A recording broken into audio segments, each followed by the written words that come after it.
అందరికీ నమస్కారం అండి. ఈరోజు మన రాజధాని ప్రాంతాన్ని సందర్శించాలని చెప్పి నేను అనుకోవడం జరిగింది. దానికి కారణం ఏంటంటే, నేను స్పీకర్గా బాధ్యత తీసుకున్న తర్వాత నేను 10-15 రోజుల నుంచి కూడా మా రివ్యూలో నేను అబ్జర్వ్ చేసింది ఏంటంటే, మనకి ఎమ్మెల్యేలు కానీ ఎమ్మెల్సీలు కానీ సుమారు 288 మంది సుమారు ఉంటారు.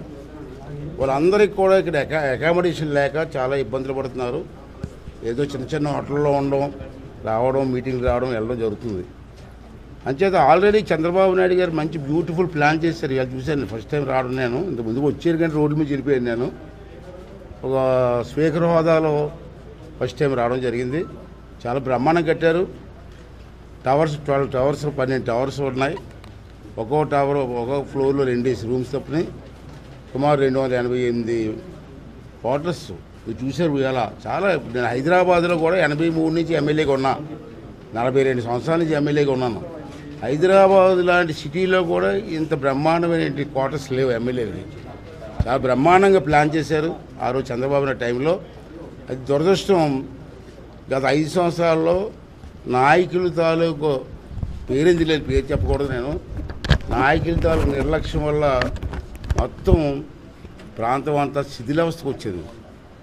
నేను వచ్చే కారులో చూస్తాను, అన్నీ చూసుకుని వస్తున్నాను. నేను ఇక్కడ కొంతమంది మెటీరియల్ కూడా దొంగతనం చేశారు రాత్రులు. చూశారు ఇప్పుడు ఐరన్ రాడ్స్ 5 సంవత్సరాల నుంచి రాడ్స్ అన్నీ కూడా తుప్పట్టిపోయాయి. ఎంత నష్టం అండి.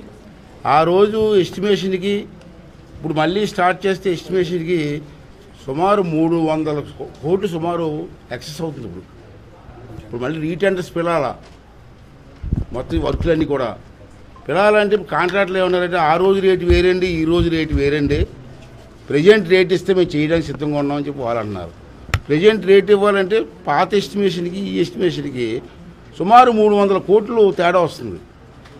సరే, ఎంత తేడా వచ్చినా తప్పదనుకోండి, కానీ నిర్లక్ష్యం వల్ల, ఒక నాయకుడి తాలూకు నిర్లక్ష్యం వల్ల ప్రజల తాలూకు డబ్బు 300 కోట్లు అనవసరంగా వేస్ట్ అయిపోయింది ఇటువంటి క్లిష్ట సమయంలో. ఏదేమైనా నేనేమనుకున్నానంటే, ముందు ఎమ్మెల్యేస్కి మంత్రులు వేరనుకోండి, మంత్రులు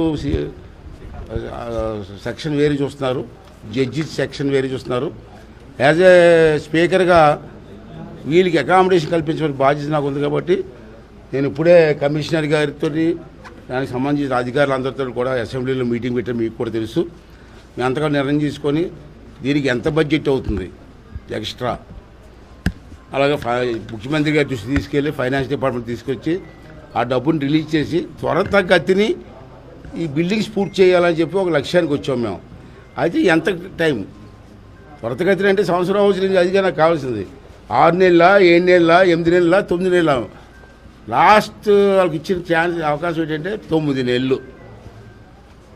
విత్ ఇన్ 9 monthsలో ఈ బిల్డింగ్ అన్నీ కూడా పూర్తి చేసి, ఎమ్మెల్యే ఎమ్మెల్సీ బిల్డింగ్ పూర్తి చేసి ఎమ్మెల్యేలకి ఎమ్మెల్సీలకి హ్యాండ్ ఓవర్ చేయాలన్నది నా లక్ష్యం.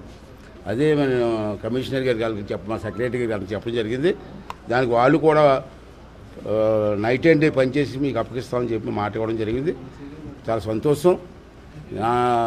నేను స్పీకర్గా ఉన్న టైంలో ఒక మంచి కార్యక్రమం శ్రీకారం చూడడం నా అదృష్టంగా నేను భావిస్తున్నాను. తప్పక మీ ప్రెస్ వాళ్ళు కూడా మీరు సహకరించి ఈ బిల్డింగ్లు పూర్తి చేసి దీనికి ఒక వెలుగు. నాకు తెలిసి నేను ఎంపీగా పనిచేశాను, ఢిల్లీలో ఎమ్మెల్యేగా పనిచేశా, అనేక రాష్ట్రాలు తిరిగా.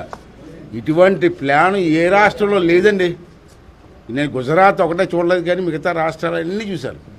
మరి గుజరాత్లో ఎలాగుందో నాకు తెలియదు కానీ మిగతా రాష్ట్రాల్లో ఇంత బ్రహ్మాండ ప్లాన్ కానీ ఇటువంటి బ్రహ్మాండ రాజధాని కానీ ఎక్కడా లేదు. దాన్ని పూర్తి చేయగలిగితే, 5 సంవత్సరాలు పూర్తి చేయగలిగితే ప్రజలు మాకు ఇచ్చిన అవకాశాన్ని మేము నెరవేర్చిన వాళ్ళు అవుతామని చెప్పి నా తాలూకు భావన. అంచేత మీరు అందరూ కూడా సహకరించి, అధికారులు కూడా సహకరించి ఈ లక్ష్యాన్ని పూర్తి చేసి చంద్రబాబు నాయుడు గారి ఆశయాన్ని మనందరూ పూర్తి చేయవలసిన అవసరం మన మీద ఉంది, మీ మీద ఉందని చెప్పి మనం చేస్తూ ఈ అందరి తాలూకు సహకారం ఎల్లవేళ ఉండాలని చెప్పి కోరుతున్నాను. అలాగే అసెంబ్లీలో మీటింగ్ అయింది. అక్కడ అకామిడేషన్ చాలా విచిత్రమైనటువంటి బాధాకరమైన విషయం ఏంటంటే, నాకు నేను మీటింగ్లో 5 సంవత్సరాల నుంచి అసెంబ్లీకి వైట్ వాష్ కూడా వేయలే. పవిత్రమైన అసెంబ్లీ, రాజ్యాంగపరమైన అసెంబ్లీకి వైట్ వాష్ లేదా? ఏమంటే 5 సంవత్సరాలు డబ్బులు ఇవ్వలేదు అన్నారు. ఈ అసెంబ్లీకి కూడా డబ్బులు ఇవ్వకపోతే ఎవరికి చెప్పుకుంటారండి? ఎవరితో మాట్లాడతారండి? అంటే ఇప్పుడు మన కమిషనర్ గారిని అడిగి ఇమీడియట్గా వైట్ వాష్, వర్షం పడితే లీకేజీలు ఉన్నాయి. అది పక్కన బిల్డింగ్ చూసాం, పక్కనే ఆ బిల్డింగ్ కూడా ఎన్ఎక్స్ బిల్డింగు. ఆ బిల్డింగ్లోనేమో ప్రెస్ వాళ్ళకు మీడియా పాయింటు, మంచి లైబ్రరీ. నా ఉద్దేశం ఏంటంటే హైదరాబాద్లో లైబ్రరీ ఉంది. నేను మొట్టమొదటి ఎమ్మెల్యే 83లో అయ్యా. అప్పుడు నాకు అసెంబ్లీ తెలియదు, రూల్స్ తెలియదు, ఎలా మాట్లాడాలో తెలియదు నాకు. 83లో నేను లైబ్రరీలో కూర్చొని గంటల చదివాను నేను.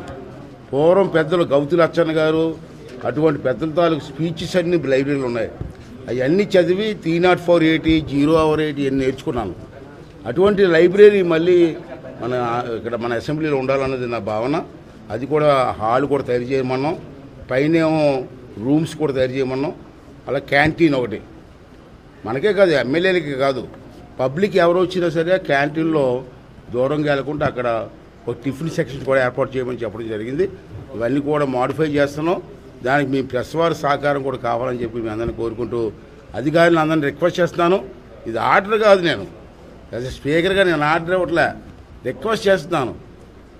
మీరంతా చూసారు, వాతావరణం చూశారు, చాలా అన్యాయం జరిగింది, చాలా నష్టం జరిగింది. అంచేది మనందరం అధికారులని కాకుండా, ప్రజాప్రతినిధులని కాకుండా మనందరం కలిసి ఈ రాజధాని బిల్డప్ చేసుకొని, ఎక్కడా లేని రాజధాని బిల్డప్ చేసి మరి ప్రజలకు అంకితం చేయవలసిన అవసరం ఉందని చెప్పి నా భావన. అందుకు మీ అందరితో సహకారం ఇవ్వాలని చెప్పి మీ అందరిని కోరుకుంటున్నాను.